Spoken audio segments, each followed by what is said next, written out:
Hey, it's me, Vicky Marie. Good morning, good afternoon, or good evening, wherever you are in this crazy world we're living in.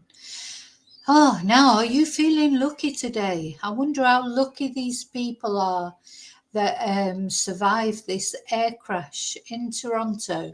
I expect, as somebody said earlier, I think it was David said, they should buy a lottery ticket because they are so lucky at this moment in time, aren't they? So I'm talking about this air crash. Crash? Yeah, I suppose it is an air crash. A plane crashed on landing, didn't it, at Toronto Airport? A plane that was flying in from Minneapolis, or was it Minnesota? Minneapolis. And as it was landing at the airport in Toronto, so it was the end of the journey, and that's when you start to think, oh, even if you are a bit scared of flying, normally by the time you sort of come into land like that, you think, oh, you're okay. But it was quite very icy, quite bad conditions, though it's not certain whether that had an effect, whether that was a reason for the crash or not. So we're going to have a look at some new footage that's come out from the crash. We're going to look at what some of the survivors are saying. And it's sort of, for anyone, most people fly at some point or another, don't they? Even if you're not a regular flyer, and some people are nervous of flying, other people quite like it. I am nervous of it, but, it wouldn't stop me going anywhere. I mean, if I get a chance to go somewhere, I would go. It wouldn't. I'm not that scared that it would stop me flying altogether. But it's not my preferred form of transport, let's say. So that's what we're going to be looking at today. Sort of what the latest things are they're saying, and some of the latest footage that's emerged of this, and we can see how lucky these people really were. But what caused it? Anyway, first of all, I want to say thank you. As always, thank you to all my subscribers. Thank you to all of you who watch my videos, who like them, share them. Thank you so much. And as always, a special thank you to my members. Tomorrow is Members Live. Every Thursday evening, there's an exclusive Members Live, which you can either join in at the time that it's happening, or of course you can always watch it on catch up if you remember. And so tomorrow, that's what we'll be doing tomorrow night. It'll be members only, every Thursday evening, Spanish time, normally 8 o'clock, isn't it? Spanish time. I also want to thank everyone who has bought me a Ko-fi. That makes a big difference to helping to support my channel. Anyone who has sent a super sticker, sent me an email with, people send me emails with information about things. People have sent me emails with footage of this crash, etc. I really appreciate all that. Messages that people leave, comments that people leave.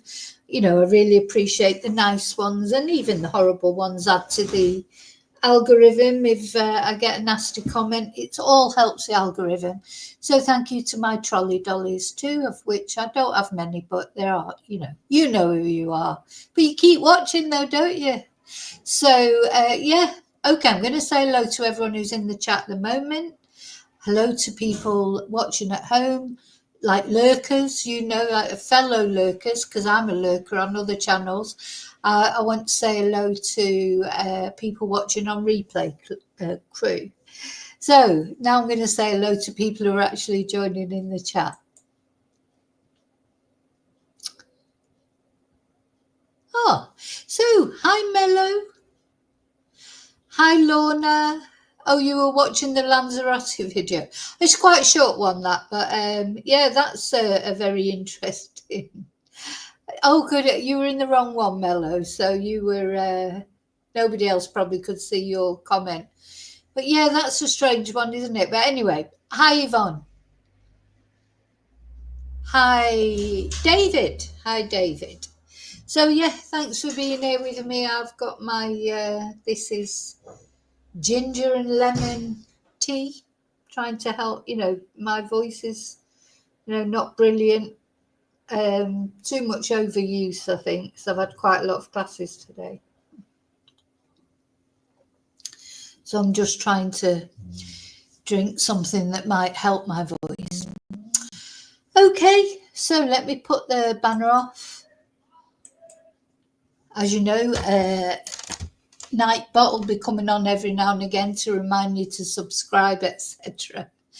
Yeah, that's just, I can't, that's actually just keyed into the lives. I don't really control that, but I mean, I can control it, I suppose. But anyway, so Nightbot will be coming on later to remind you all to subscribe and like, etc. Hi, Matthew. Hi, Matthew. So let's have a look at this. So let me know in the comments, do you like flying? Would this do these kind of things, these incidences, which are rare, but there seem to be a lot all at once, don't they, recently? In this year, there just seems to have been, a couple of them, and we don't normally sort of hear of any incidents, do we? But that doesn't, and that, of course, that doesn't necessarily mean that there aren't any incidents. Maybe we just don't get to hear about them. Maybe, things are always sort of more in the mainstream media, aren't they? If they think there's going to be an interest in it. I mean, do you think there are incidences all the time and we just don't get to hear about them? Or do you think these are unusual incidences, and that's why they're on the news? Anyway, and yeah, let me know in comments, what do you think about it? Would it put you off flying? Do you like flying? And if an incident like this happened, does it put you off, or would nothing put you off? Do you just think, oh, it's just the sort of luck of the draw and there's nothing you can do about it? Let me know anyway. So let's start off with this coverage on Sky News, which somebody sent me, it was great for them, because it's just, I hadn't seen it because I've been in classes all day. So I just literally got up from, doing classes and saw this video in my emails. So thank you for that. Let's have a look. So if you are nervous of flying, probably not a good idea that you watch it. That's all. And we have just received new footage of that crash as it happened. Let's take a look.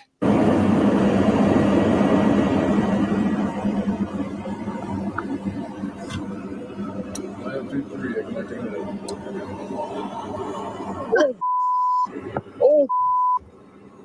oh, no. Oh, that's... Tower, you're seeing this airplane just crash into 2, 3. Now, it's... and we have just received new footage of that.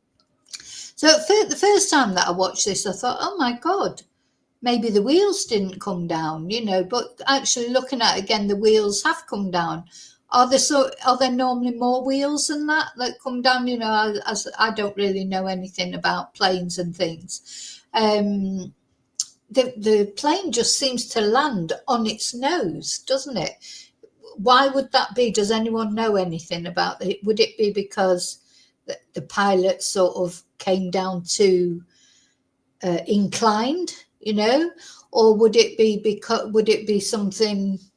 Did some of the wheels not come down? Let's have a look again anyway. But I mean, it's a very clear footage of it, isn't it? It literally nosedives.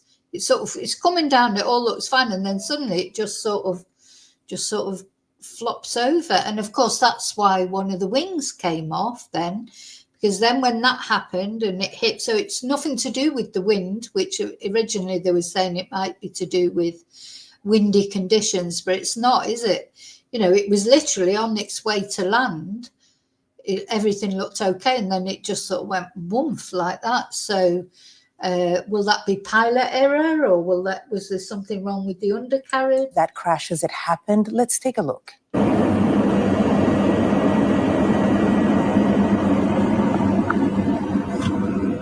So, sorry, I just want to stop it there. So everything looks okay, doesn't it, up to there? Is there supposed to be more? If that looks like quite a long, you can see that this undercarriage is down, these wheels are down. Seems a long way to the, to the cockpit. And it all seems okay, and then just boom. 1, 2, 3, connecting to Yeah. Why did that happen? Let's have a look again. Oh, Is it to do with so you can see then the wing, one of the wings apparently came detached completely. The other one was buckled. Let's just watch it again. I can't decide if would there just be two wheels like that? oh,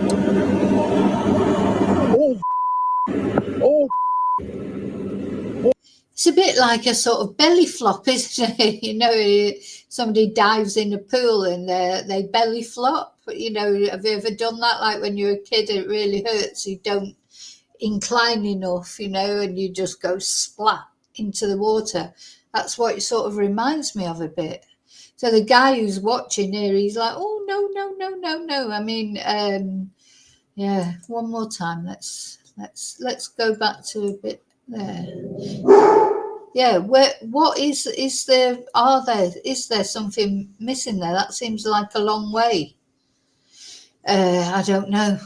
I'm sure someone will know. 1, 2, 3, connecting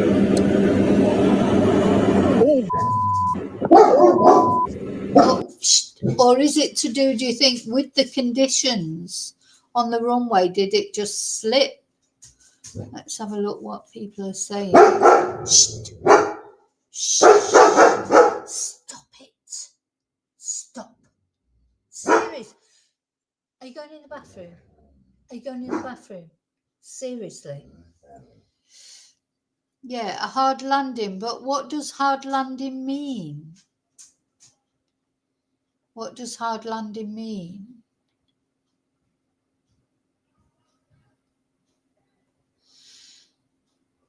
Yeah, everyone's saying it's a hard landing, but I don't know what a hard landing means. Oh, coming in too fast, maybe. Let's just watch again.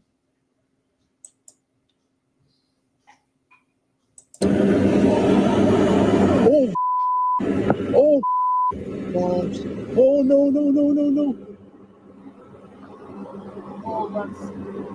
I mean, that's where they're lucky there, because you can see all the smoke. It could have just exploded, couldn't it, and burst into flames. And then literally, that would have been game over, wouldn't it, for everybody who was on board. No. And even if anyone survived it, you wouldn't want to survive it, would you? Because if that had set on fire, exploded and set on fire, even if you survive, your burns would be so, just so horrendous. Would you even have wanted to survive it? And then it just goes skidding up. Tower, you're seeing this airplane just crash into 3. So yeah, it's one more time. And we have just received new footage. I'm sort of fascinated with it because I just want to see what has happened there. So yeah, it could be coming in too fast, or it could be just when it landed, it maybe the icy conditions made it skid. It could be pilot error. Of course, that's what the investigation will say. We'll watch one more time, then we're going to have a look at what some of the survivors say, etc. Of that crash as it happened. Let's take a look. 5,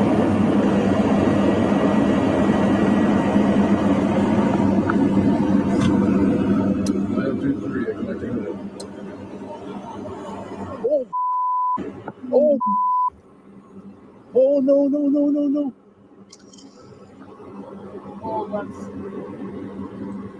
Anyway, it's a very sort of good angle, if you like, for understanding what happened. Let's have a look what this survivor has got. We're going to begin with new details this morning of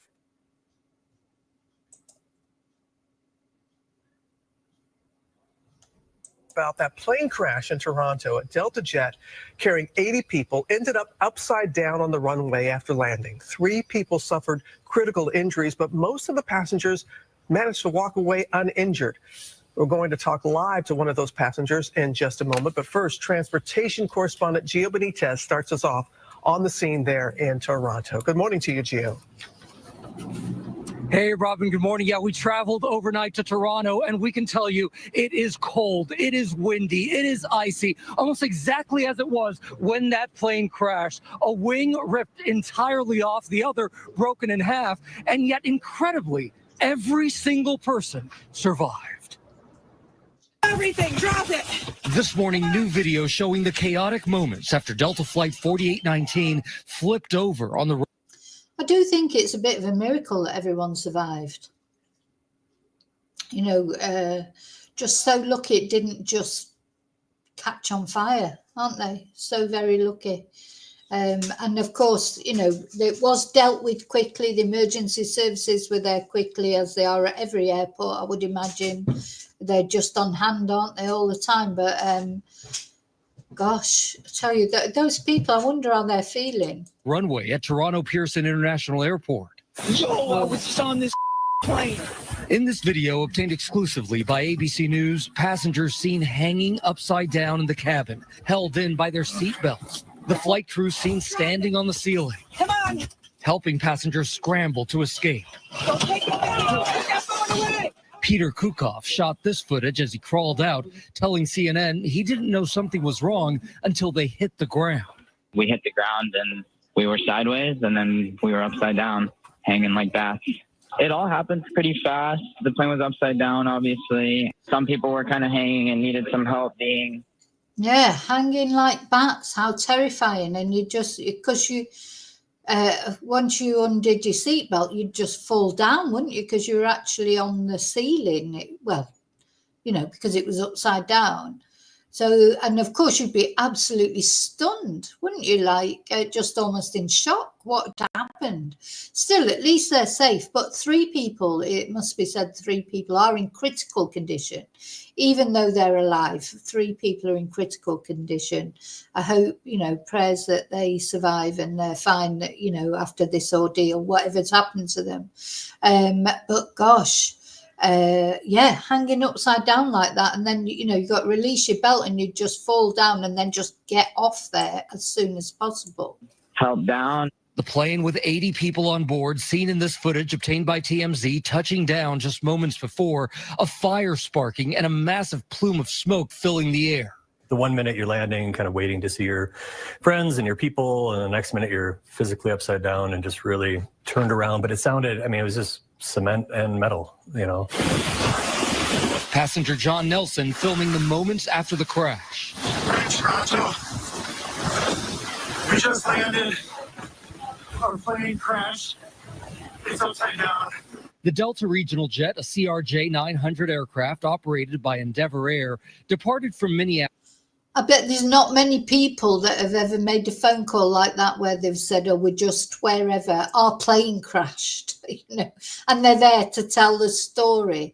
You know, most people, I think that's the other thing that's a little bit scary about flying, isn't it? You feel like you've got no chance of survival, basically.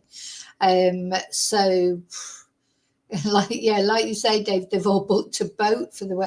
You wouldn't have got me back on that plane, put it that way.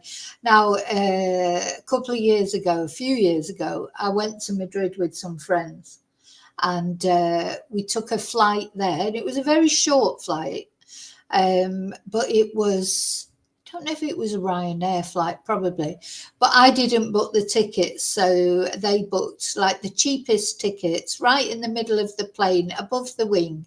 Whenever I do fly, I always make sure I sit at the front. You know, I have to sit right at the front. I have to have extra leg room. Not because I need it. I haven't got long legs, but because I just can't stand that cramped in feeling, you know, when you sit in the middle of the plane, and especially on Ryanair, but they're all the same these days. You're just jammed in, aren't you? I can't bear that.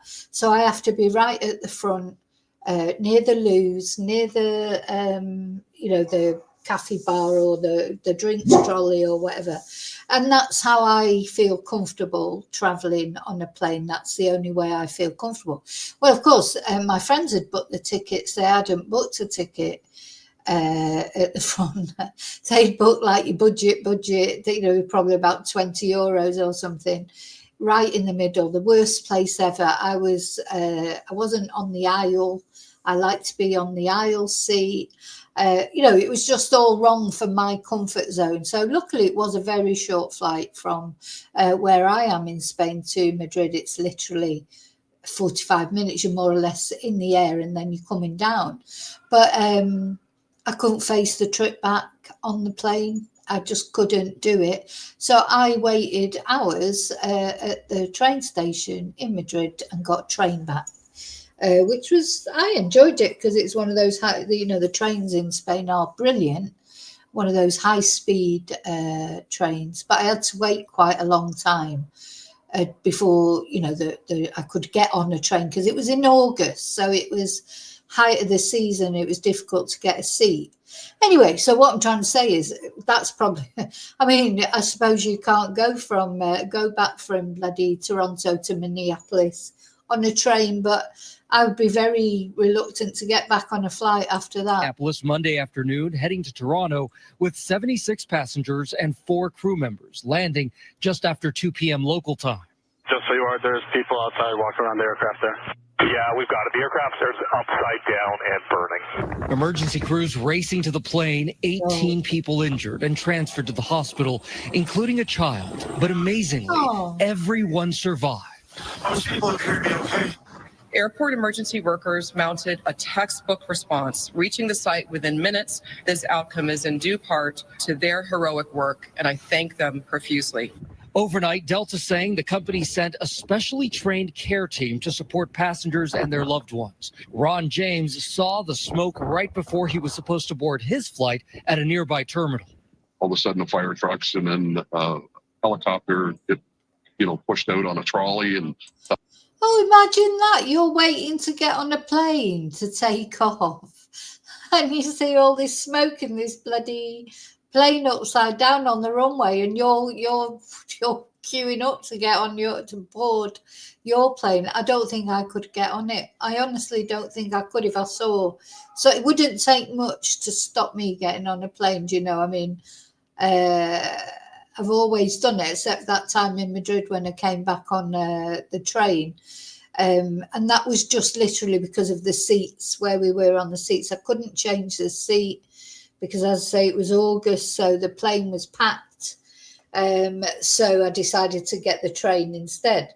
But I think if I would have been at that airport and seen seen this plane lying there upside down, all smoke coming off it, how could you have got on a plane? Thought there was something wrong. And then we're going to get on the plane, and then they just said, no, you're not going anywhere. At the time of landing, winds gusting up to 40 miles per hour. The cause of the crash still under investigation. This is an active investigation. It's very early on.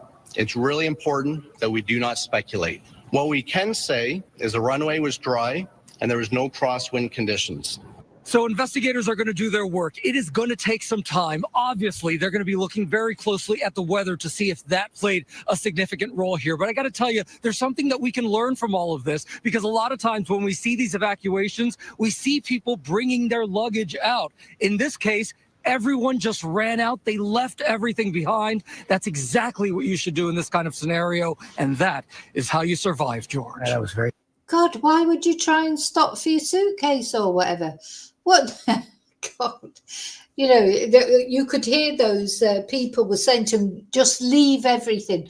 And it's difficult, isn't it? It is difficult to leave all your possessions. If you've got a bag, hopefully you'd be able to at least maybe pick up your bag, your handbag, or a lot of men tend to carry their stuff on them, don't they? Maybe I'm talking about your wallet and things like that. And you would be reluctant to lose your passport, to lose all your important things. But I wouldn't be bothered about, if I had a case in the in the locker, because of course now when you land, normally everything's got to be in the locker, hasn't it? Or if you've got a small bag, you can put that under your seat, can't you? So maybe they had a chance to just grab that if you had a little, but I wouldn't be bothered trying to get anything else. Like he says, that's how you survive. The thing is, you've got to get off that plane, because what's going to kill you is if it sets on fire. That's you just got to get not only off the plane but as far away from it as possible. But yeah, it must have been difficult, and of course it was cold, it was freezing. People would be wanting to get their coats, etc. So it just must have been so awful for them. Very smart. Okay, Gio, thanks very much. We are joined now by one of the passengers, John Nelson. John, thank you for joining us this morning. Walk us through what happened. Any warning at all? No, it was a normal flight from, Minneapolis. I had been on the flight from Detroit coming into Toronto here. I was paying attention, watching out the window as we were coming in. I did notice, the winds were whipping pretty hard, and the runways were snow covered. Did the pilot say anything? No, there was no warning. We were coming in for a landing, and when the plane came in, we hit the runway really hard, and like extremely hard, and we kind of popped up, and it felt like we were leaning to the left. And then what happened was it was just incredibly fast. There was a giant firewall down the side. I could actually feel the heat through the glass, and then we were going sideways. I'm not even sure how many times we tumbled. But we ended upside down. I was hanging there in my seatbelt upside down. So you're saying how many times? Do you think you flipped more than once? I'm not sure. It's at least once for sure. And then, so you're hanging upside down. How did you get out of your seat? Yeah, at that point, everybody was quiet for a moment or two, and then everybody was trying to scramble to make a sense of what just had happened. And so we released the seatbelts that kind of fell to the floor, which is now the ceiling, and helped the lady next to me get out of her seatbelt. And then you heard the flight attendants yelling, "Open the door, everybody take your stuff and, get out now," right? So they were professional. They were trying to get us out as quickly as possible.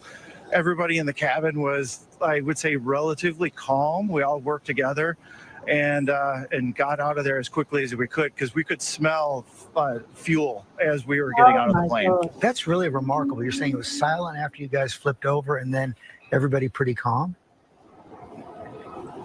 Yeah, that's a miracle that they were calm, because, you'd expect this mad scramble, wouldn't you? They're probably just a little bit shocked at first. That'd be why people would be quiet when it first happened. You'd be like, what the hell happened there? Wouldn't it? It'd be like, what happened? You'd be like, God. And then, but he's saying that everybody was helping each other. And that's good, because, sometimes it can be a stampede, can't there? Where what people are like just when they're getting off aeroplanes normally, and then stampeding towards passport control, as if they didn't get there so quick, they'd explode or something. It just always amazes me how people do that. They're all stood up before the planes even stop taxiing, then they're getting their stuff, they're all crammed up, then they get off and they're running practically down the thing to the, just chill, take a chill pill. Good God. So I'm surprised after an accident like that, they weren't the same sort of scenes. It's bad enough when there hasn't been an accident. But you're saying no, that they were calm and all helping each other. That's good. Yeah, I mean, in the moment, it feels hard. But yeah, I would say that everybody worked together, and we just helped each other get out of there. People tried to pick up phones as we were crawling out of the plane. And once we got out, that was when I took the video that you saw. And then shortly thereafter, there was another explosion from the far side of the plane, and firefighters and EMT were trying to get out of the way, and they were professional and on site very quickly. What was going through your mind? Could you believe you'd survived a crash? No, it's something that I don't think you can ever even really prepare for. I just remember as we were tumbling. I was just trying to I tried to just keep from hitting my head, right, and just try to protect myself and my body. I was trying just to do the best to make it through it. And you had your seatbelt on the whole time? Yes, absolutely. Had the seatbelt on the whole time. Has anyone from the airline contacted you since the crash? Yes, we were escorted throughout the airport for the day. They did put us up in a hotel. There's been an airline representative helping us get toiletries and clothing and try to make travel arrangements for today. Well, we are glad you're okay. It sounds like you and your fellow passengers. Well, it sounds like the airline at least have helped them, put them in a hotel. What did he say? Got them toiletries, etc. And they're arranging transport. Hope it's not a plane. Sorry, they came to me and said, "Oh, we've organised a flight for you." Like, forget it.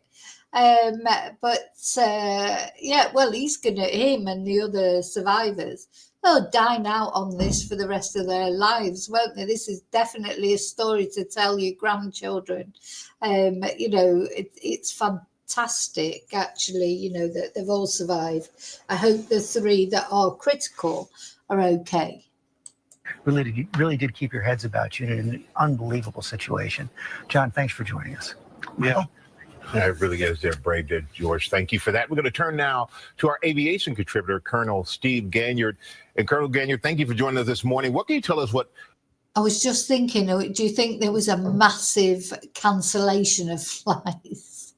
I wonder how many flights were cancelled after people watched that, like anybody who was flying, but it wasn't absolutely necessary. I wouldn't be surprised if a lot of people didn't turn up for their flights the next day. might have happened on this flight?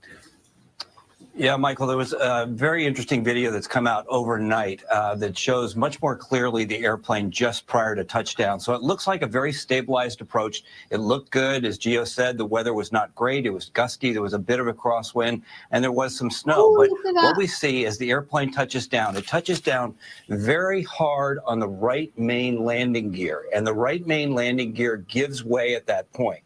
The airplane begins to skid, and the nose coming right, and then it begins to tumble. When it tumbles, it takes off the right wing and most of the left wing. Now, this was actually good because most of the fuel in that airplane is held in the wings. So that fireball that we see right after the airplane began to tumble, most of that was away from the airplane. If you look at the charred wreckage there, you can see there's just some soot on the side of the airplane. So it's good that most of the fireball was actually detached from the airplane. The other thing... That's interesting, isn't it? So, good that the wing had come off, and then when it exploded, then it was actually away from the plane. Oh, that's interesting, isn't it? So I didn't realise either that all the fuel is in the wing. That's why I don't like sitting on the wing. Oh, no, I don't like sitting on. I've got to be at the front. Listen, if I'm going down in a plane, I'd rather be the first to go. Yeah, I don't want to sit at the wing and get burnt. To look at here, Michael, is look at the hull. Look at that cabin. It's intact. That saved lives. If that cabin had broken apart, if the hull had broken apart, this probably would have had a much different outcome. Yeah, and as scary as that all looked, I mean, there's some good in that, which you've explained with how it actually all happened. So, we know all that video is going to be analyzed, but what are the next steps in this investigation? Yeah, this one will be pretty quick because obviously we have good video. Everyone survived. We'll be able to interview the pilots. All of the cockpit voice recorders and the data recorders will be there. So I think that this one will be figured out pretty quickly, and we should have a good answer about why this happened so that hopefully we can prevent it from ever happening again. And if you look at publicly, it seems like there have been a lot of scary plane incidents lately. How concerned should travelers be right now? Yeah, everybody's concerned. I got family members saying, hey, is it safe to fly? It's still 100% safe to fly. This is a statistical anomaly, and it is very safe. Yeah, that's some good news because I've been getting the same messages you have. Yeah. So thank you for that, Colonel Ganyard. We appreciate you. Robin? I think we all have. So, yeah, hang on, let me just... Yeah, I was sort of a bit speechless about it, really, because it is, somebody as you say, would have been looking after those people. God, I don't know if they said a prayer before they got on that plane or while they were landing, but somebody, whatever prayers were said, they worked. Anyway, let's have a look at what the Canadian officials provide an update. This is just an hour ago, so let's have a look. Well, thank you. Thank you, everyone, for being here today. My name is Karen Mazurkiewicz. I'm the Vice President of Stakeholder Relations and Communications for Toronto Pearson. Today, Toronto Pearson CEO and President Deborah Flint will be providing an update on airport operations and the investigation following Monday's incident. We also have several representatives from our first responder agencies, as well as our COO of Toronto Pearson Operations.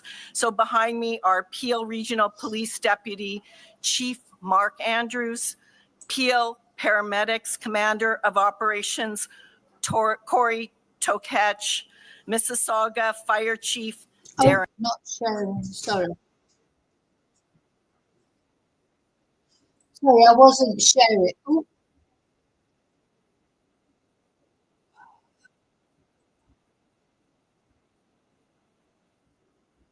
Oh no, hang on, sorry.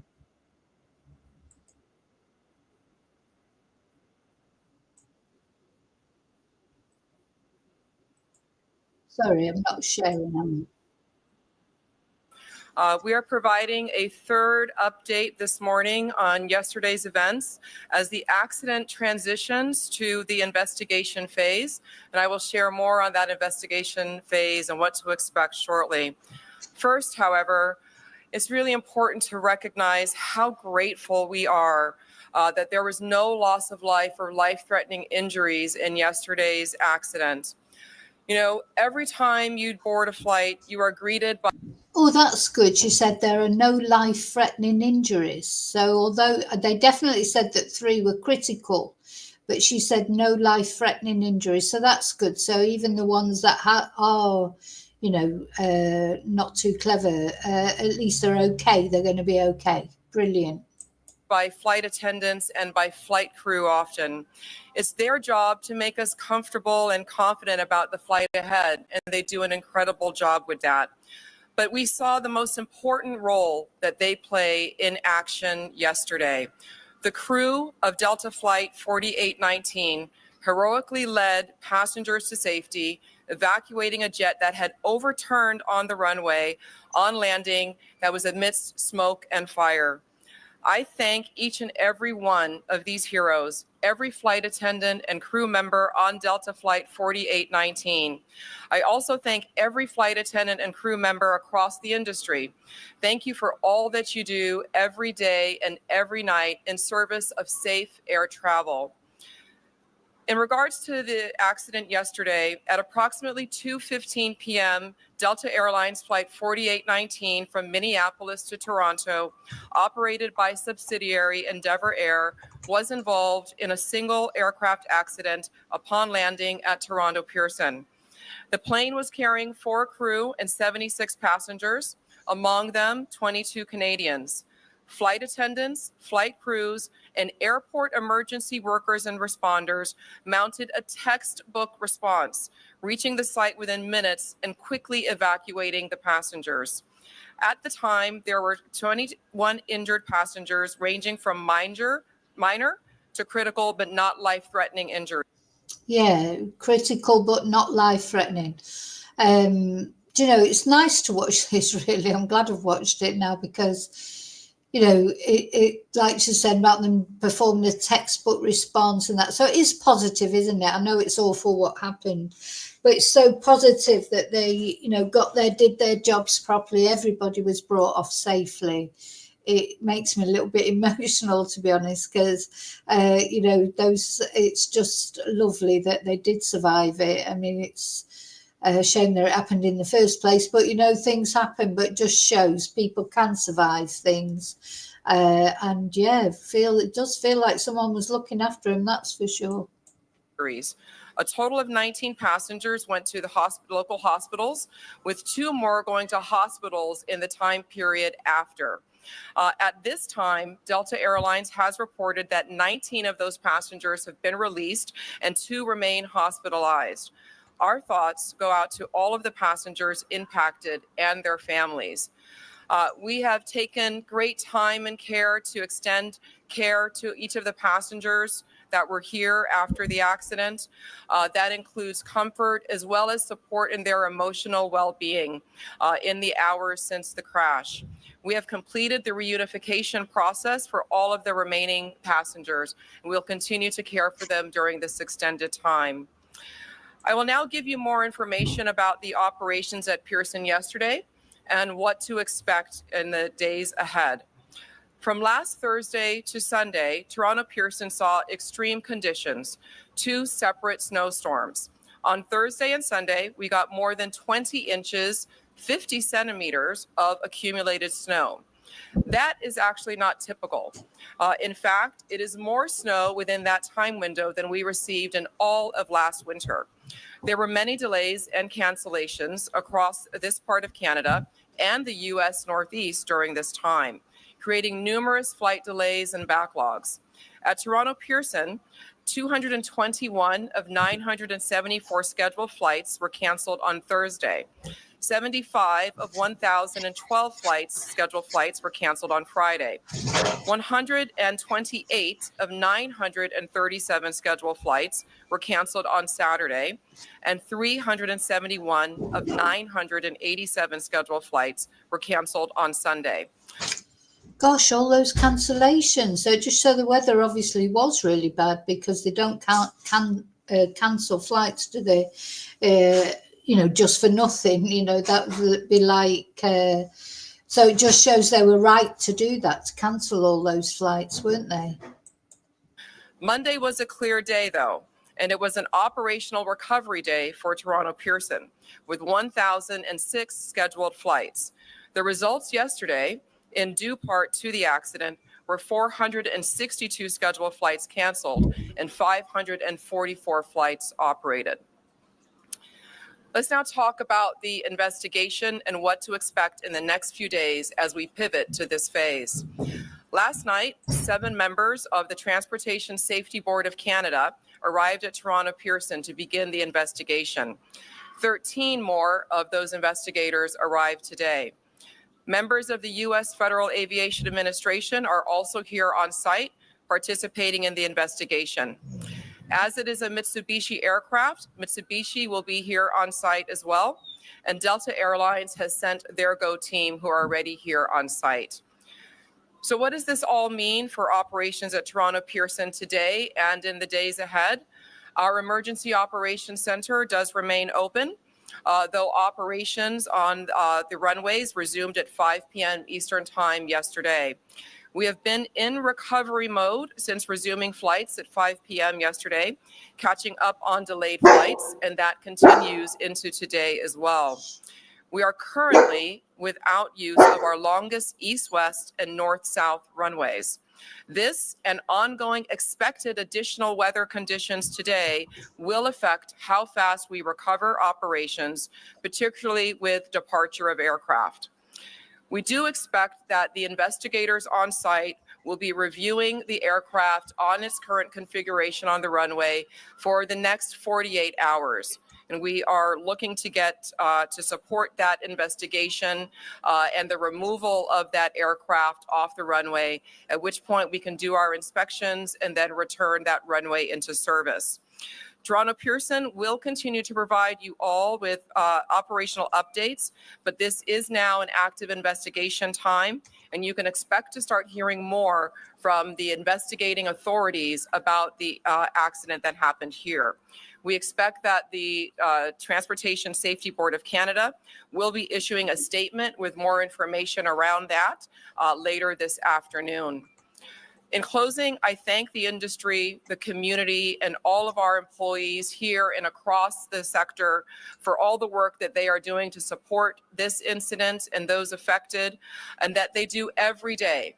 Air travel remains the safest form of transportation. We are proud of that record here. And at times like these, we're very grateful and thankful of how the community and the industry comes together as one. Thank you. Yeah. We'll now take a few questions.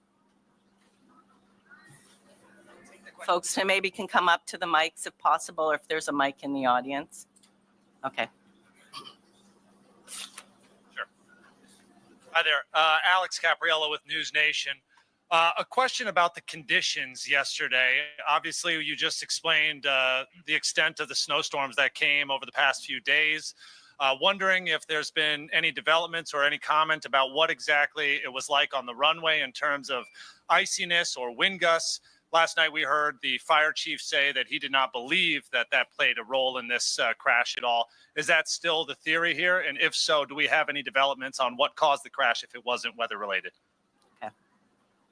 Yeah, this would not be a time for us to have theory or to speculate on what caused the crash. So as I shared, we have a number of agencies that are here that are responsible for doing a thorough and full and complete investigation to determine all the causal factors.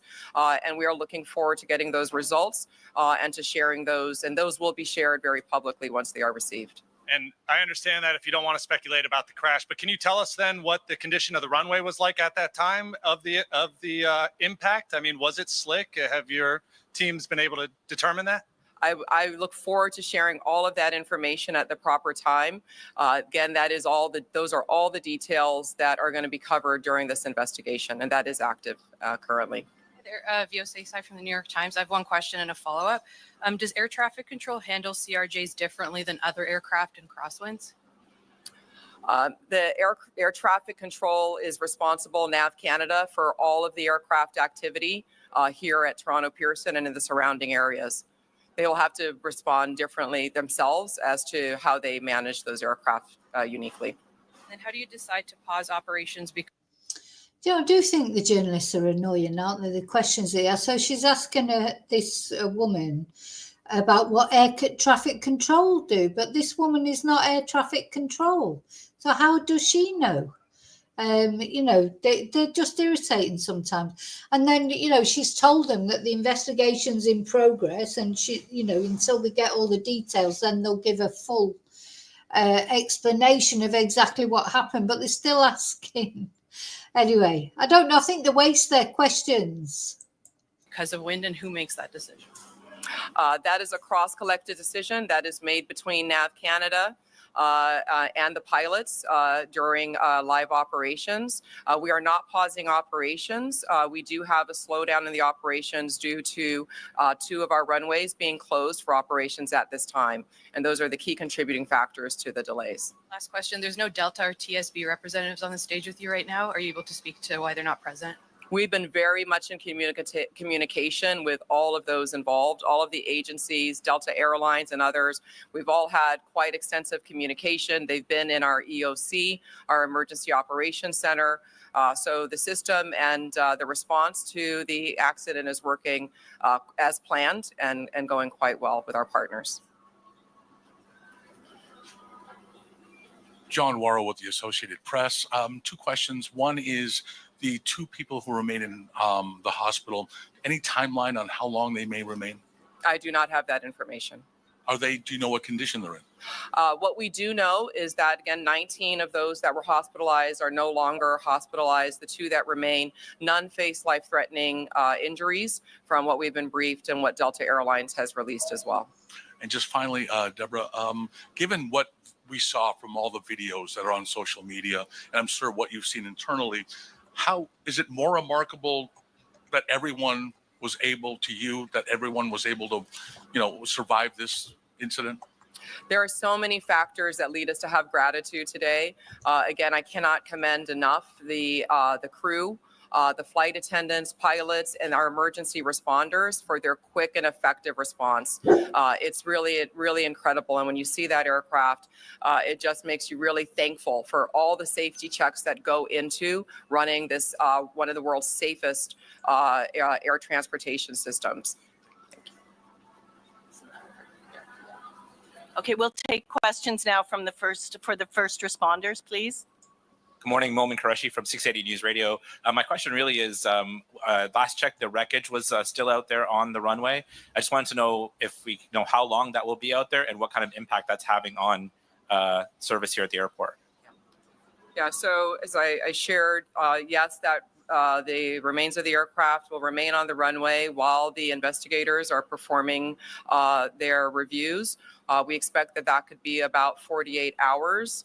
And so until that time, 2 of our runways will remain closed, and that is affecting the volume of traffic that we're having. So passengers should be looking and working with their airlines, checking our website for information on delays and potential cancellations as well for the next several days. Just as a follow-up to that, then I've been upstairs, as many of us have, talking to passengers, and many of them, most of them, all of them really are understanding of the ripple effect, but are extremely frustrated by the lack of information or conflicting information. So just what do you say to your passengers right now who are trying to get themselves on flights to their destinations, but are left feeling frustrated by conflicting information or a lack of information? We are here very much at the airport to support and provide passenger care for people that might find themselves here at their airport and have their flights disrupted.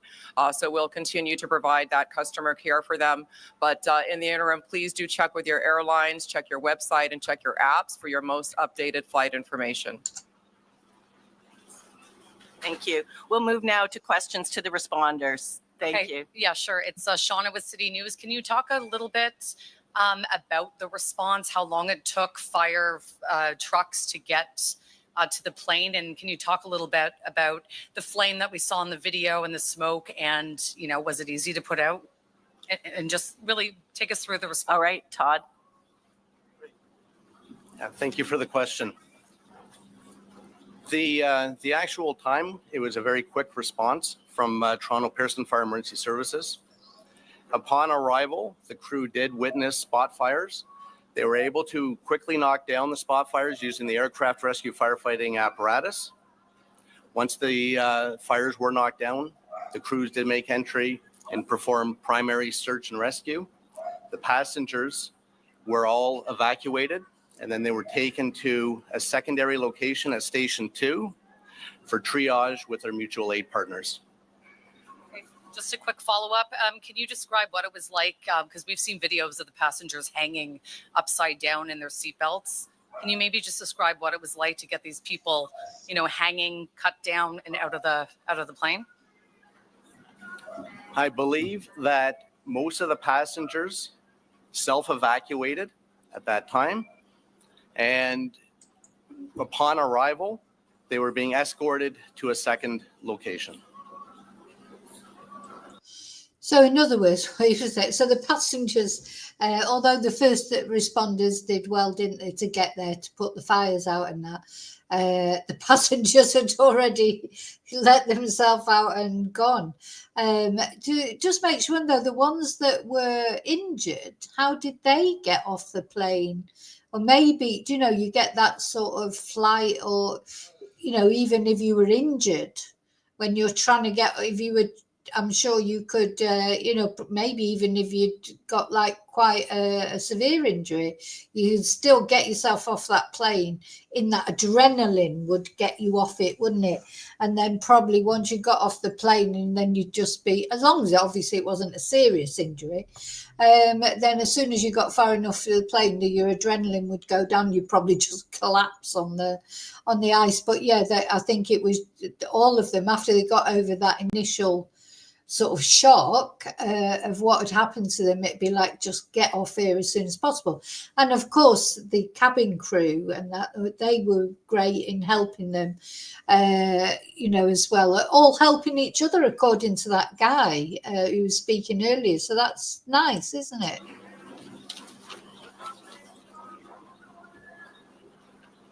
Hello, Nate Foy, Fox News. I'm just seeking some clarity from a first responder's perspective on the elements and how they played a role in your efforts yesterday. I know a lot of people are hoping for some clarity on what the fire chief said, and it sounds like you guys won't give us that. But can you tell me what it was like out there on the runway as you were doing your job? Was the runway dry and the wind gust? How did it impact you?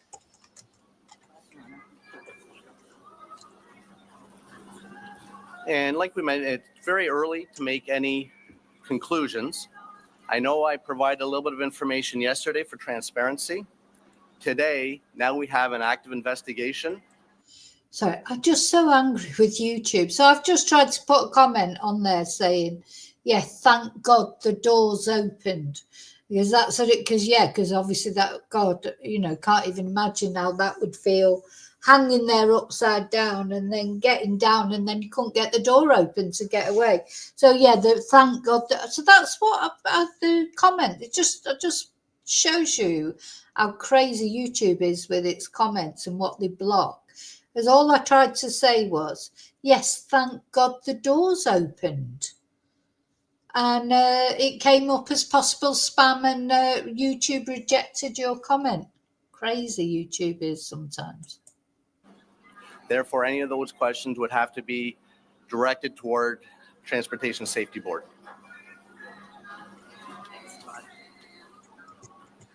Hi there, Karen Lieberman with Global News.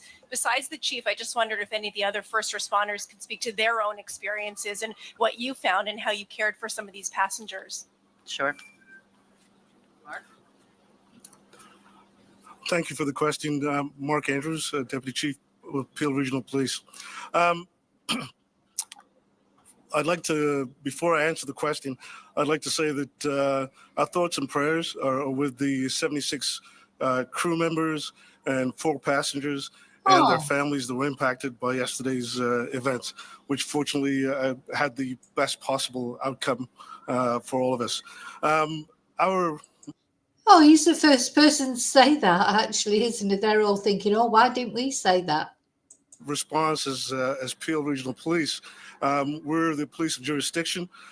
We have a really robust presence here at the airport. We actually have a fully functioning division with 100 officers and civilians located. We have a presence on the public side and the private side. So we were able to respond in a very timely fashion along with our first responder partners. The conditions were difficult, but I will say this, that we regularly practice with our partners in fire and EMS and the GTAA and Transport Safety Canada. So we were prepared for this event as extreme as it was.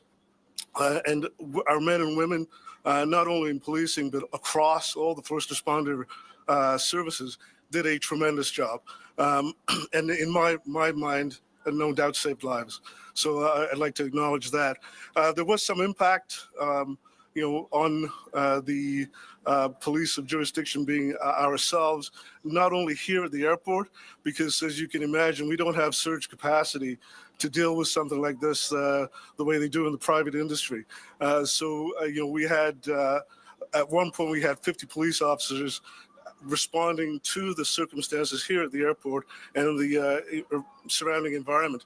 What I'd like to do is thank our partners at the OPP, Commissioner Tom Creek and Chief Myron Demke, because they supported us through the aftermath of the incident by sending officers to support both of our public divisions, 11 and 12 Division in Mississauga.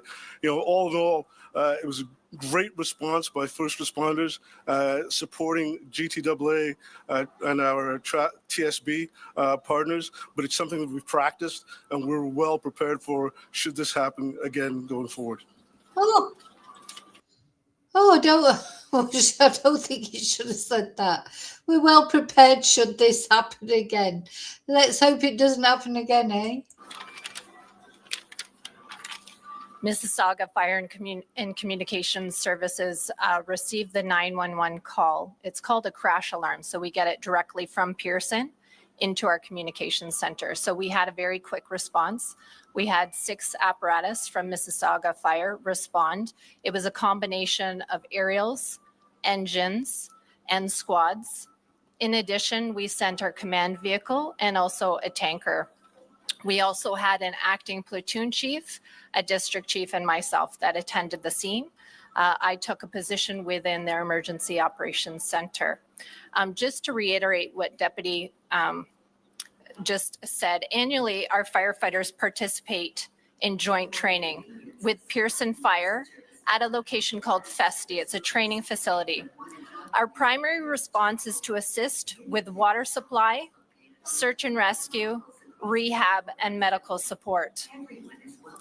The Mississauga Fire and Emergency Services and Mississauga Office of Emergency Management participates in 2 annual emergency exercises that are held at Toronto Pearson International Airport each year, including a high-level tabletop command exercise and a full-scale boots-on-the-ground emergency exercise. In addition to the exercises conducted each year at Toronto Pearson International Airport, the City of Mississauga conducts its own functional emergency exercise, and we did that in 2021, examining an aircraft accident occurring within the City of Mississauga. This exercise included partners from various organizations, including those represented in the exercises held here regularly at Pearson.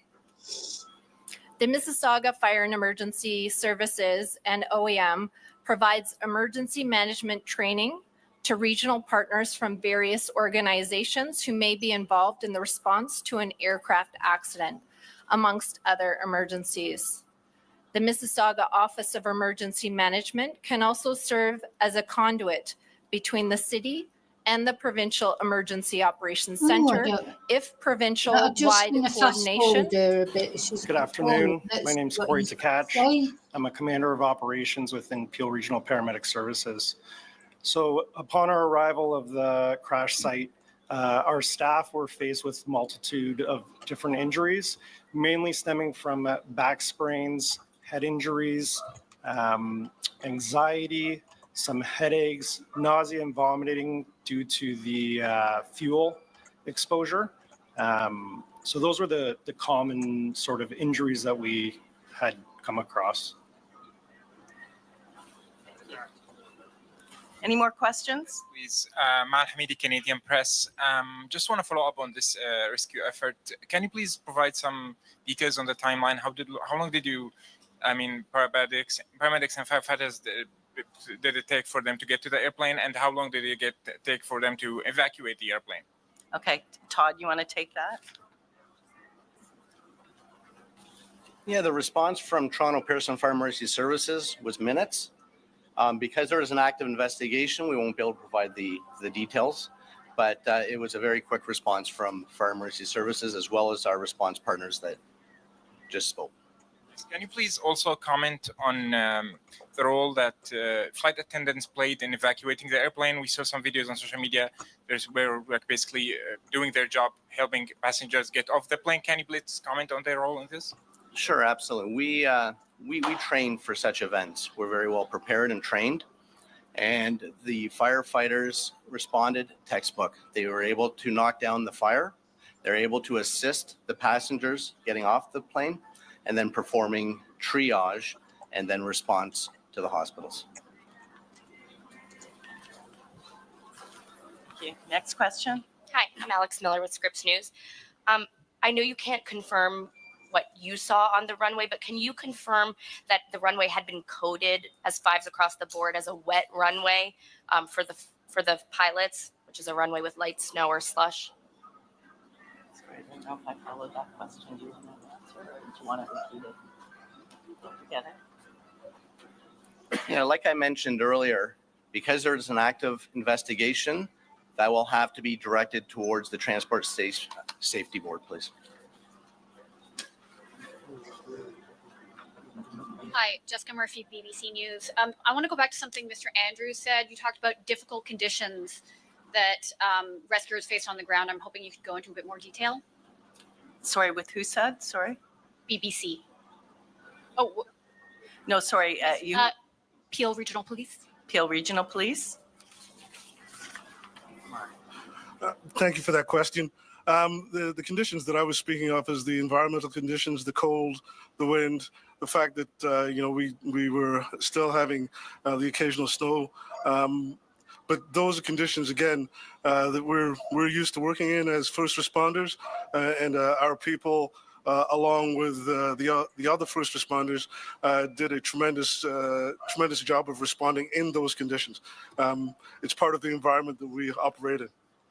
Megan Fitzpatrick from CBC News. What can you tell us about the child that was airlifted to sick kids? Do we know if the child was on somebody's lap or buckled in? What can you tell us about the nature of their injuries? No, we don't. I'm sorry. Don't know if the child We do was not on a know. lap? No, we don't have those details. Can you give us an age range of the passengers on the plane? We don't have that either. I would direct that to Delta. Okay, we're going to take two more questions. Okay. And just one more on of the two that are in hospital, is one of them the child? We're not sure either. I have a quick question for fire. Did fire responders fear the spread of the fire? And can you speak to the properties of jet fuel? How flammable is it? How much time did that give you to tame it? Okay. Did you hear the question? Okay. It's on the jet fuel, like whether they were. Yes. Upon arrival, there was jet fuel and there was flames. We do have specialized aircraft rescue firefighting equipment that carries water, foam, and dry chem, and that it is utilized to smother and cover up the jet fuel to provide mean-free egress for the passengers. Okay, that's nearly finished now, but yeah, so they didn't have any information, did they, about the child that had been airlifted, they said. So that probably I don't know who's going to give the details of the injured eventually. They would seem to be referring them to Delta Airlines, etc. So, yeah, Lorna, I know the questions they ask is, I mean, we've seen the video, for God's sake. They don't have to ask how long did it take them to get there. They were literally there within minutes. We saw it on the video, but anyway, you know what they're like. They do ask silly questions sometimes. They don't seem to ask the questions that you think might be more reasonable for them to ask. Right, let's just see if there's any other videos that might be interesting on the news. Let's just have a look at this Fox News one. So we are awaiting a news conference from Toronto Pearson International Airport. It's about that Delta Airlines plane that took off from Minneapolis and crash landed yesterday in Canada. The jetliner burst into flames and then it flipped upside down. 80 passengers were on board, and a miracle from the Lord that nobody was killed. We do know of the people who were injured, the 21 who were injured, 19 have gone home from hospitals. 2 remain hospitalized. We hope to get their conditions as well as the exact cause that's still under investigation, what they're learning so far in this upcoming live news conference. You're watching Outnumbered. I'm Harris Faulkner, here with my co-host, Emily Campagno. Also joining us today, Cheryl Casoni, Fox Business anchor and host of the American Dream Home on Fox Business. Dreams come true, watch. Molly Hemingway, Fox News contributor and editor-in-chief at The Federalist. And Jeremy Hunt, Veterans on Duty chairman and former Army intelligence captain. So he's always fact-checking. Dramatic new video now. Let's take a look together at the moment of impact on that runway. Watch this.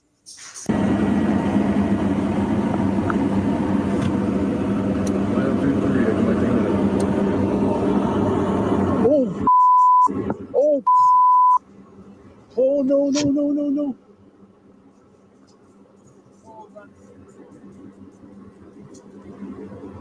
Tower, you're seeing this airplane just crash into 2-3.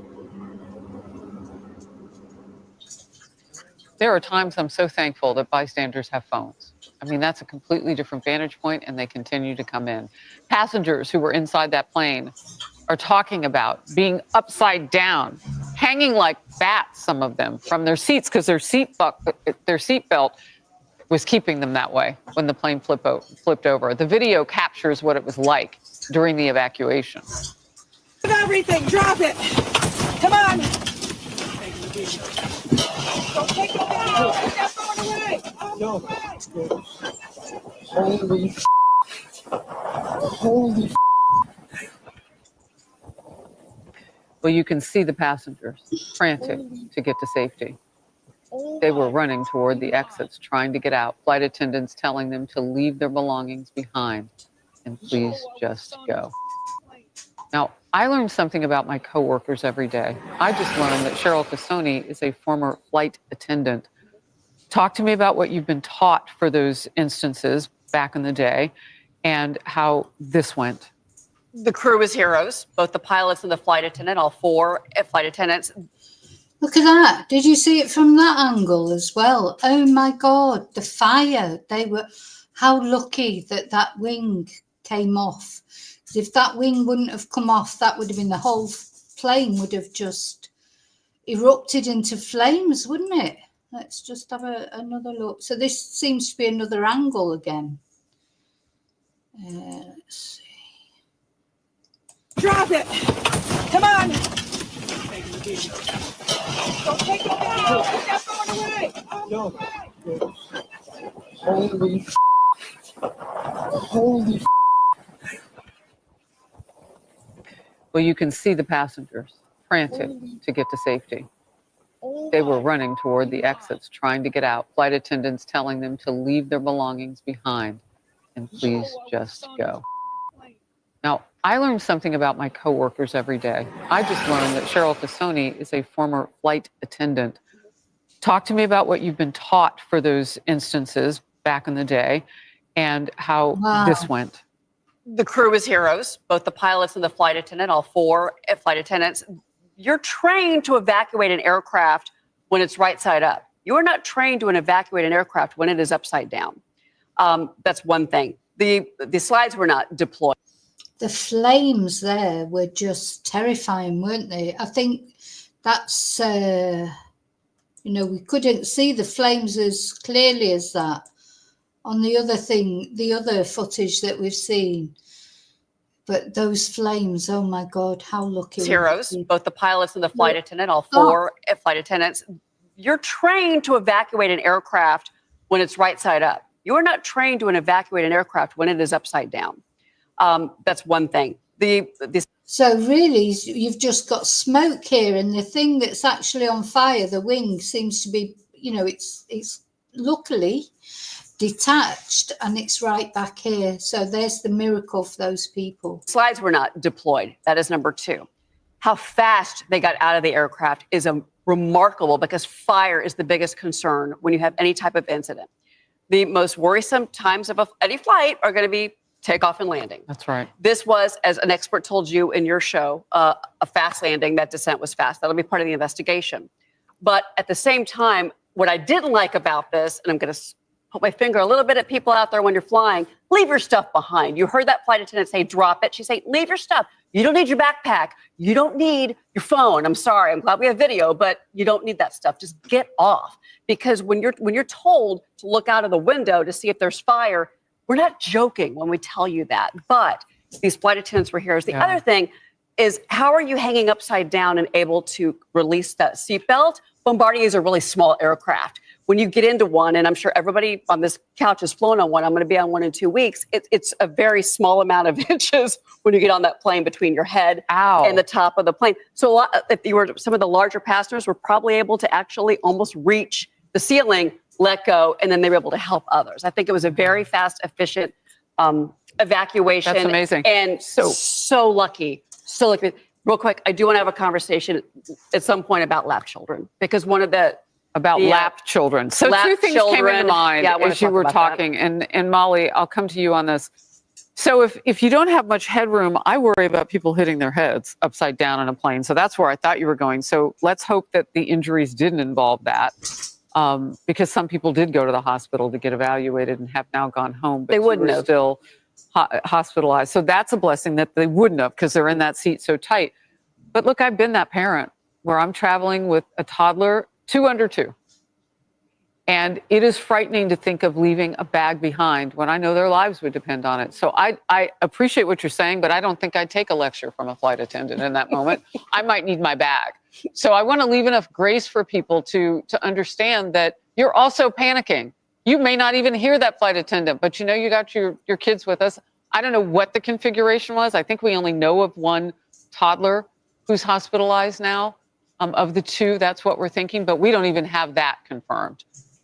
Molly. Well, it's just a reminder of all sorts of things, like the constant admonition to make sure you're buckled. And, you know, so it sounds as if there was a child on someone's lap and, you know, they will have been thrown around the cabin, won't they? It's a shame, isn't it? Because, yeah, if you have a child under 2, is it still the same in the UK? I know when my son was a baby, like, you know, and up to, I think it's 2.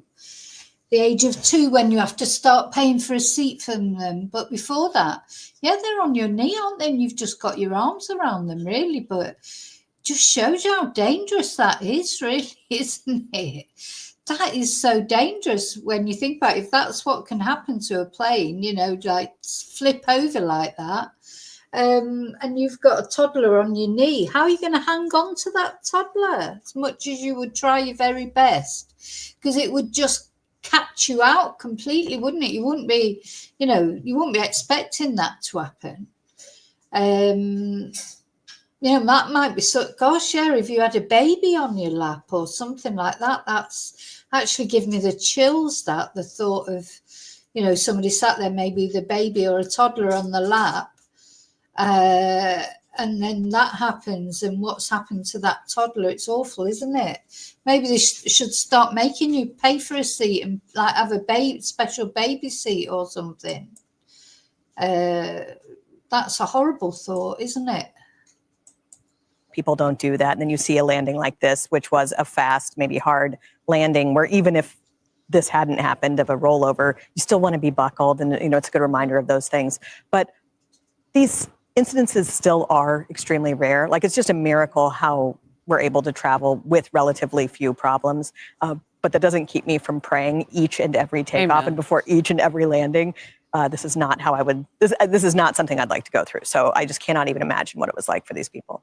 Look, I believe in aviation. I'm the kid of a combat pilot. My husband and youngest child are on a flight right now coming home from spring break, Arizona. They do spring break now in February, I guess.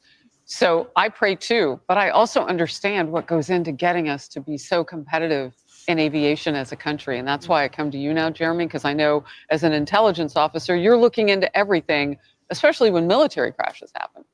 Yeah, I mean, it's there's going to be a lot of questions asked. Obviously, there's going to be. We're hoping to get to the bottom of this to get answers. But really, I mean, when you watch that video, I mean, it just you're reminded of how much trust we put into the air travel process. You're trusting that the aircraft is safe. It's passed all the maintenance checks, all the safety checks. You're trusting the pilot, you know, knows what they're doing. I mean, it's so much trust you put in. And when you see images like this, it's very. I think it makes a lot of people very fearful. So I think it's important to remember really what Molly said is I always say prayer as well. You know, when I'm taking off, my peace comes from the Lord and knowing that, okay, I'm going to be okay. And secondly, yeah, it's interesting that what you're saying about making prayers.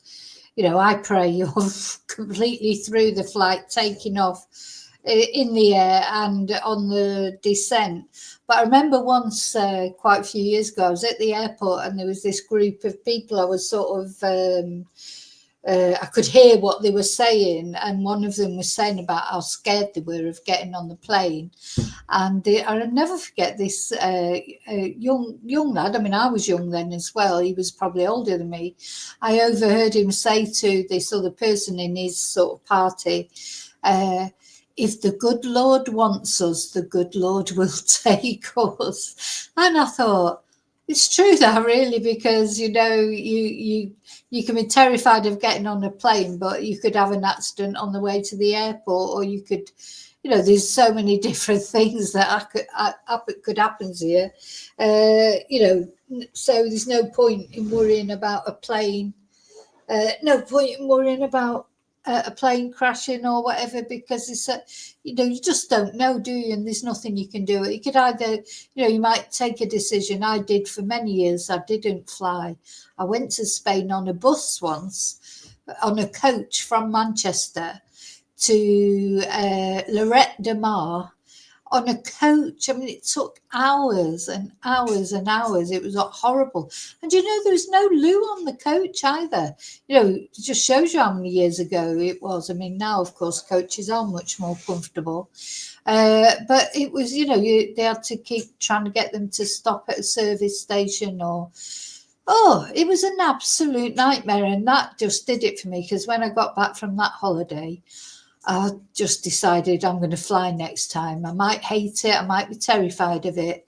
Because what created my fear of flying was going to Malta when I was 19, and we got struck by lightning.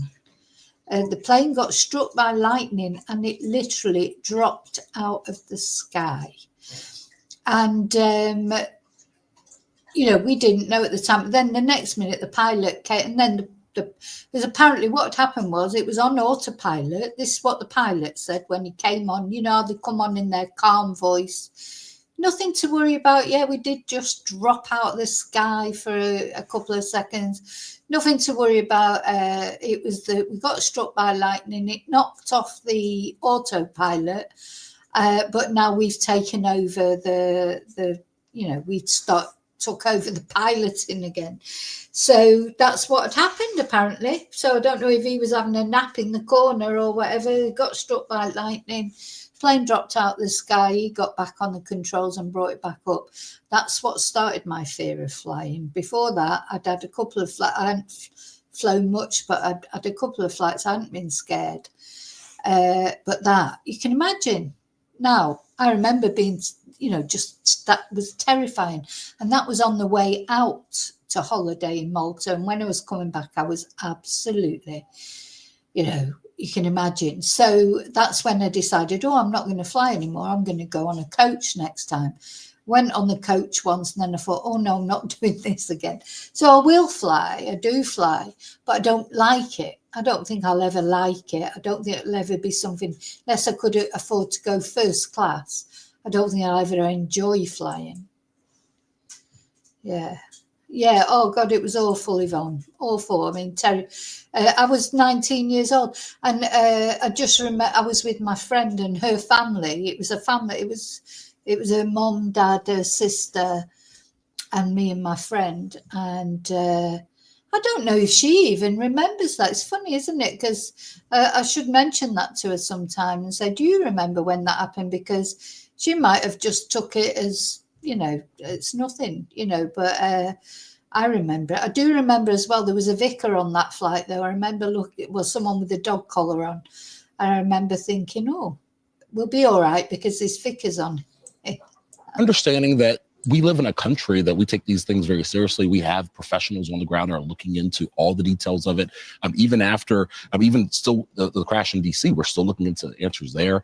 So we take these things seriously. We live in a country that takes that seriously. And I think that's a huge blessing, because it's not like that everywhere. We also are in a country that gets so many flights taken off and landing. Yes. Millions of them with no issue. And I think we need to be great. I think that angle is the most terrifying video that I've seen so far of it, you know, seeing all this fire and realizing absolutely how lucky they were. I think that angle is probably the scariest one. Grateful for that too, because people are going to move around. Yeah, and you know, this video that we're showing right now, that was taken from the cockpit of a plane that was waiting to take off. So you can hear as he is exclaiming in horror at what's happening. I mean, this is another pilot watching. This is one that is in the most control of our safety. And my hearts and prayers go out to all of those pilots every day, all of those flight crews who are dedicated first and foremost to the safe air travel of the passengers. Earlier on America's Newsroom, they had the gentleman that took this video now that you're watching. And his testimony I thought was sort of remarkable because he expected to skid a lot longer. We talked about the fast evacuation, but the crash itself was very fast too. He said, I expected to keep skidding, and instead we just flipped over. it was so sudden. And so, perhaps as we see in the video, that wing catching. And we talk about the importance, obviously, the cruciality of our safety belts. Well, it's also imperative that we wear them correctly. We all remember that horrific SFO flight where the plane clipped the wall up before landing. And the majority of the horrific injuries on that flight, including multiple deaths, were because of the improper use of the seatbelts. You know better than I, Cheryl, but all the back injuries. So it's important to be safely tied in, but also low across your lap, which, speaking of lap, I'd love to hear that lap children point you were going to make. So I understand that you have to pay for an extra seat for your child that's 2 or under. I understand that. That's an economic hardship on so many people. At the same time, if you're going to put your child in a car seat in the car, why wouldn't you put your child in a car seat on a plane? And it's something that's always bothered me. I was very young. I was a flight attendant through most of my 20s before I kind of went back into what I studied in school, which was journalism. So I'm thrilled to be here to talk about it like this. But at the time when I was flying, I just remember that it always bothered me inside because when you go through the training, you're trained on worst case scenario. Something's gonna happen to you in the car, not on a plane. That is the statistics. It is safe. I will get on a plane every single day the rest of my life and feel fine. Well, that is one of the absolutely. If I could, but the kids is what I hoping the FAA might. Well, the airlines can work on this too. I mean, you're a Fox business. They could lower fares for people for a second seat for a child. Let's have a conversation. Not hard. Yeah, it is true that car travel is far riskier to children than air travel, but it's also true that all of these safety provisions that we've put in place aren't without a cost. And one of the costs is it's really hard to have a bunch of children and put them all in a vehicle. And my siblings and I make fun of my parents for how they would put us like in the upper level of the back of a car, like no car restraints because I'm that age. And that's bad. And that was a very common way for people to die. But it's also, there really are costs. You don't get to see grandparents as much. You don't get to be part of the family. It's not an easy conversation, and I understand that. No, I'm glad we're having it though, because we have the actual spring break travel coming up. And it's a good one for us to have. I have no compunction about flying at all, but I have seen a season of this now, and we are covering it stem to stern. So, yeah, let's just have a look if there's any other... don't know what happened to the press conference they were waiting for.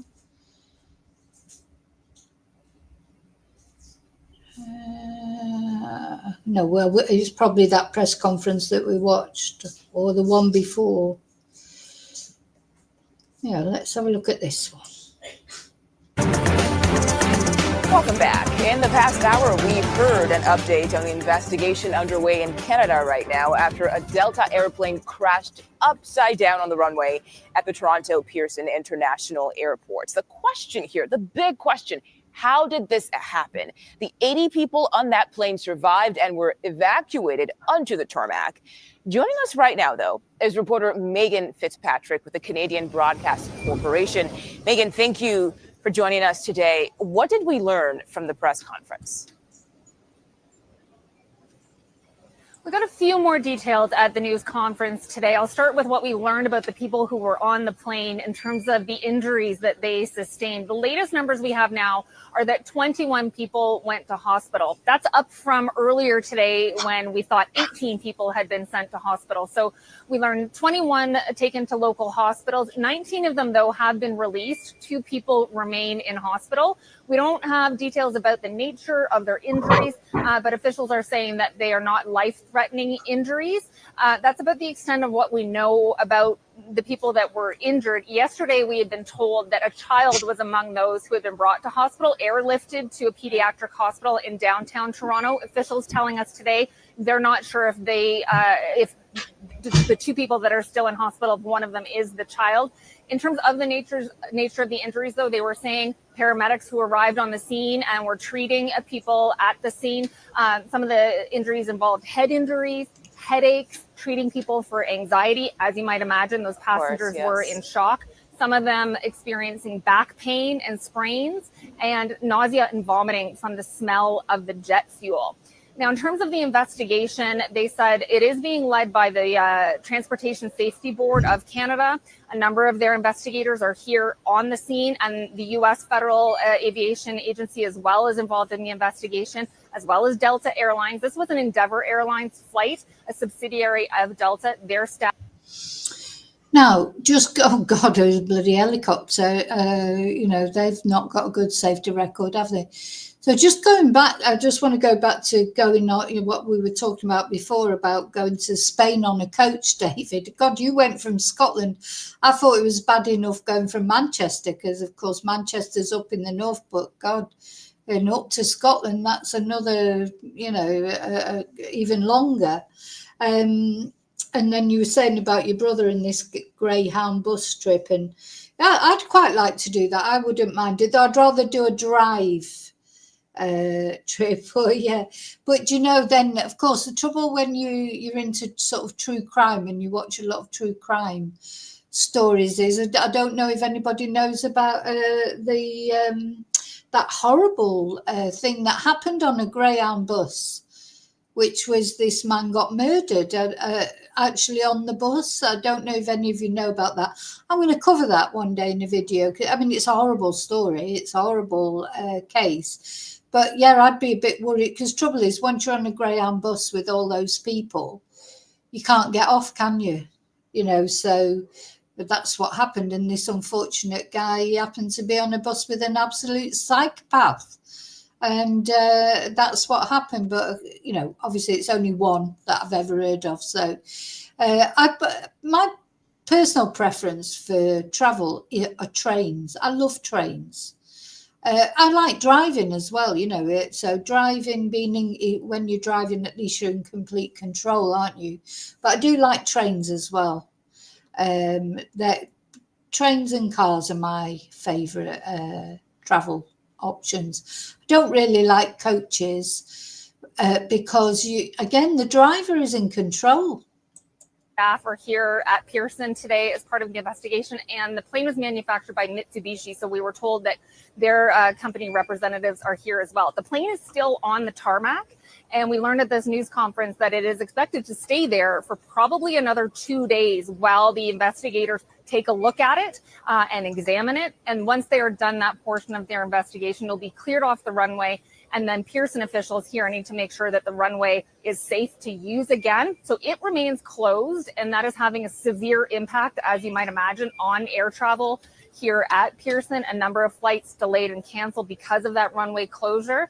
And that adds to a number of flights that were canceled yesterday in the wake of the crash. The whole airport here was shut down for several hours. All the runways were closed. Now, some of them did reopen a few hours later, but as I mentioned, that longest runway here at Pearson is closed. And that adds to a number of flights that had already been canceled and delayed over the weekend because of weather conditions here in Toronto. We got a huge snowstorm. And so there was already a ripple effect of that. So operations are not going smoothly here at Pearson today, but they did say that the conditions were clear on Monday, so they were in recovery mode from the weekend when this crash happened around 2:15 in the afternoon. Wow, that's very good perspective there. Good to know, Megan. And I wanted to ask about that because you talk about the weather. You look at the video of when this crash happened and you can clearly see there was snow on the ground. It was a windy day. Did officials mention anything about weather conditions during the news conference today? That is one of the top questions, just because of the weather we have been experiencing in Toronto. On Monday, it was very windy in the city.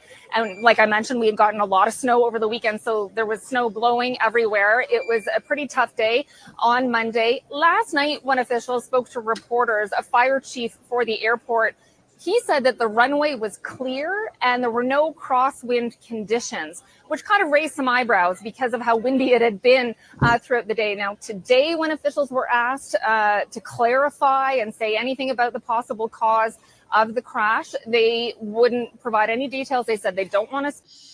I mean, I don't know. I'm not a crash investigator, but look, just from what we've seen, I think the slippy runway maybe had something to do with it, did it? Maybe the pilot was coming in too fast. I don't know, but it seemed like the conditions did have something to do with it, the weather conditions, because it looked did look like, that's what made it skid. I don't know. But anyway, let me know what you think. Speculate, so they wouldn't say anything else about the condition of the runway or the weather, what role it may have played, because they say it is an active investigation. So we didn't learn much more in terms of any kind of working theory in terms of why.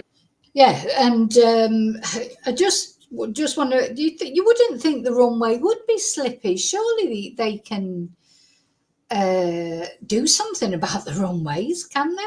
Why was the runway so icy and slippy? Could it not be sort of salted down and that? But anyway, this is the investigation that's happening. And at the end of the day, it will get found out in the end what happened. This plane crashed the way it did. Okay, Megan Fitzpatrick from the Toronto.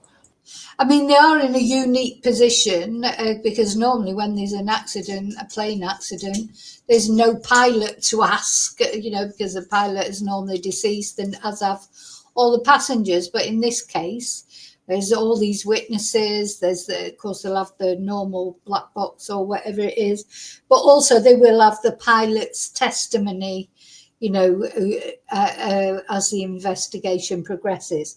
I don't know how long it'll take, but they've got witnesses, they've got footage, so it will be a thorough investigation. Yeah, why can't they put grit on the? I don't understand why the runway would be so icy as it was. Pearson International Airport, thank you so much for your time today. Appreciate it.